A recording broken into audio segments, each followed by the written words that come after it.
जो बाहर कार्यस्थल पे पुरुष हैं, क्या उनको ये बात समझनी नहीं चाहिए कि हो सकता है वो अकेली कमाने वाली हो अपने घर में, और तुम्हारी कुछ एक नीच मानसिकता के कारण, तुम्हारे तुच्छ बिहेवियर के कारण, तुम्हारे छोटे से प्लेजर की वजह से तो वो उसकी जॉब छूट रही है, उसको इतना सेल्फ एस्टीम इतनी बुरी लग रही है, या उसे घर से डर लग रहा है कि आपको तुम्हारे साथ ही ऐसा क्यों। और अब जब आप एक लड़की हैं तो आपके पेरेंट्स फिर भी समझ लेंगे, बट अगर आप मैरिड हैं तो आपको उस नज़र से देखा जाएगा कि क्यों तुम्हें क्यों छेड़ा, तुम्हारी गलती इतनी होगी। लड़कियां और वहां काम कर रही हैं। और हम ऐसे देश में रहते हैं कि जो रेप विक्टिम है उसको शर्म आती है।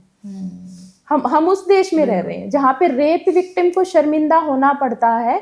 तो ये समाज की सोच ही हमारी ऐसी है, इसलिए बहुत सारे केसेस में जो है महिलाएं चुप हो जाती हैं, वो इसको अपनी बेइज्जती समझती हैं कि अगर किसी और ने उनके साथ मिसबिहेव किया तो वो उनकी बेइज्जती है, वही गिल्ट में है पहले, वही गिल्ट में है।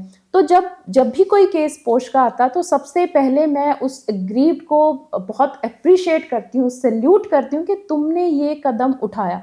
अब जब तुमने ये कदम उठाया तो ये आईसीसी का, उस संस्थान का, सबका ये फर्ज बनता है कि अब इसके बाद उसको अब ये फील ना हो कि उसने गलती की। अब उस संस्थान में इस तरह का माहौल देना, सुरक्षित माहौल देना, उस महिला का साथ देना, वो सबकी जिम्मेदारी बनती है, नैतिक जिम्मेदारी बनती है।